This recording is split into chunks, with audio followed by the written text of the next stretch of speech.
Hello दोस्तों, आप सबका स्वागत है आपके इस चैनल में। आज के इस वीडियो में हम देखने वाले हैं महत्वपूर्ण निबंध को, जो आपका कक्षा 10 है। हिंदी में जो आपका सिलेबस है उसमें आपको निबंध भी लिखना होता है, ठीक है। आपको ये 5 नंबर का आता है, ठीक है। तो आज के इस वीडियो में हम उसी चीज़ को देखेंगे, ठीक है।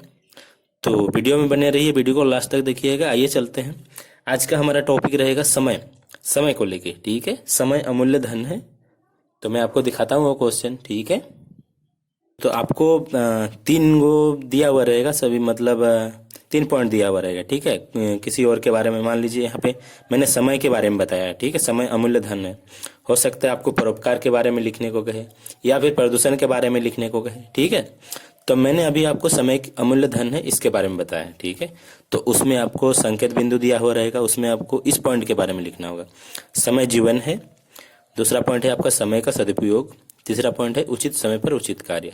और चौथा पॉइंट है आपका उपसंहार। तो ऐसे ही आपको लिखना होगा दोस्तों। क्वेश्चन नंबर लिख के यहाँ पे देखिए 1 नंबर में जो है आपका समय जीवन है, ठीक है। तो आप सेम ऐसे ही लिखिएगा, समय जीवन है, उसके बाद डैश दे के लिखिएगा। यहाँ से देखिए, एक कथन है, तुम्हें अपने जीवन से प्रेम है तो समय को व्यर्थ मत गंवाओ, क्योंकि जीवन इसी से बना है, ठीक है दोस्तों। समय ही एक वस्तु है जिसे खोकर पुनः प्राप्त नहीं किया जा सकता। समय का कोई मोल नहीं हो सकता, ठीक है दोस्तों। समय को आप खरीद नहीं सकते, समय का कोई मोल नहीं हो सकता। आप किसी को बोलिएगा मैं आपको 1000 रुपया दूंगा, मुझे इतना समय दो, तो उसका कोई मोल ही नहीं हो सकता। इस चीज़ का ध्यान रखिएगा, ठीक है दोस्तों। अब हम नेक्स्ट पॉइंट को देखते हैं। इतना हमने यहाँ पे लिख लिया, एक पॉइंट में मैंने देखिए यहाँ पे लिख दिया है। पहला पॉइंट है ये आपका, ठीक है। अब हम दूसरे पॉइंट को देखते हैं, समय का सदुपयोग। हम समय का सदुपयोग कैसे करते हैं? सदुपयोग मतलब उसका दुरुपयोग नहीं करेंगे, उसका सही उपयोग करेंगे, इसी को हम सदुपयोग कहते हैं, ठीक है दोस्तों। तो आइए उस पॉइंट को देखते हैं।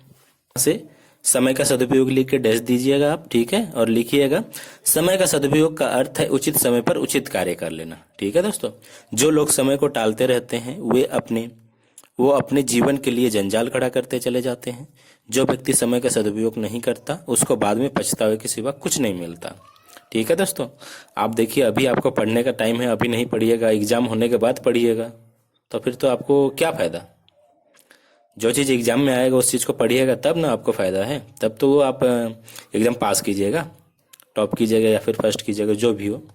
अगर एग्जाम हो गया उसके बाद पढ़िएगा तो क्या फायदा। वही चीज़ यहाँ पे बताया हुआ है, ठीक है। तो समय का सदुपयोग करना सीखिए दोस्तों। अब हम नेक्स्ट पॉइंट को देखते हैं, उचित समय पर उचित कार्य, ठीक है। पॉइंट है दोस्तों, यहाँ पे हेडिंग लगा के आप लिखिएगा डैश दे के, उचित समय पर उचित कार्य, ठीक है। जो व्यक्ति उचित समय पर उचित कार्य नहीं करता वो अपने खुद के समय को नष्ट कर रहा होता है, ठीक है दोस्तों।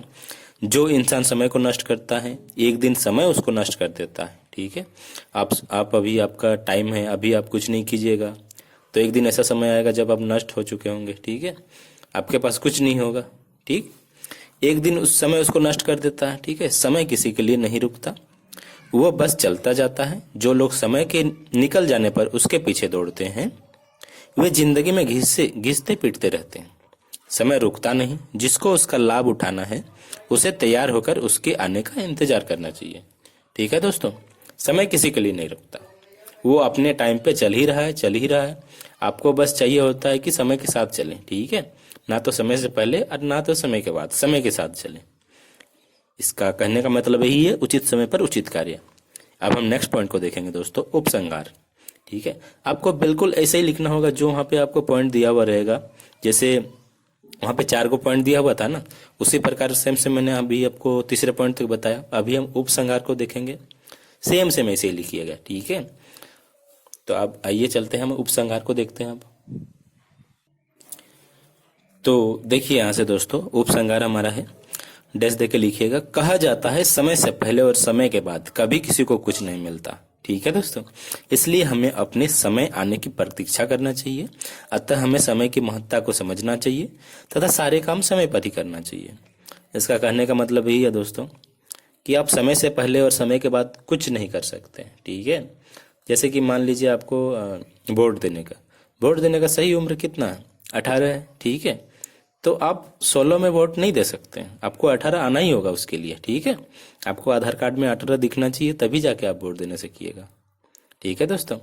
और समय के बाद, यानी समय के बाद आपको, जैसे मैंने अभी कहा, एग्ज़ाम आपका निकल गया, उसके बाद तैयारी कीजिएगा तो आपको क्या फ़ायदा, इस चीज़ का ध्यान रखिएगा। तो हमारा ये चारों पॉइंट खत्म हो गया दोस्तों। आपको सिर्फ ऐसे ही लिखना होगा, ठीक है।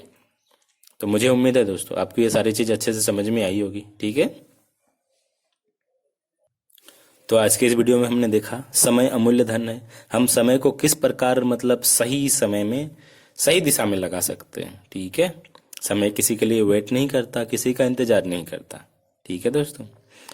तो उसके हमने संकेत बिंदु को देखा। संकेत बिंदु में हमारा 4 पॉइंट था। समय जीवन है, समय का सदुपयोग तथा उचित समय पर उचित कार्य एवं उपसंहार, इन चारों पॉइंट्स को हमने देखे, ठीक है। तो ऐसे ही आपको वहाँ पे दिया हुआ रहेगा, सेम सेम ऐसे ही आपको लिखना होगा, ठीक है। ऐसे अगर लिखते हैं तो आपको पूरा पूरा अंक मिलेगा, ठीक है दोस्तों। तो मिलते हैं नेक्स्ट वीडियो में। वीडियो कैसा लगा कृपया कमेंट करके ज़रूर बताएं, साथ ही साथ इस चैनल को सब्सक्राइब करें। Thank you.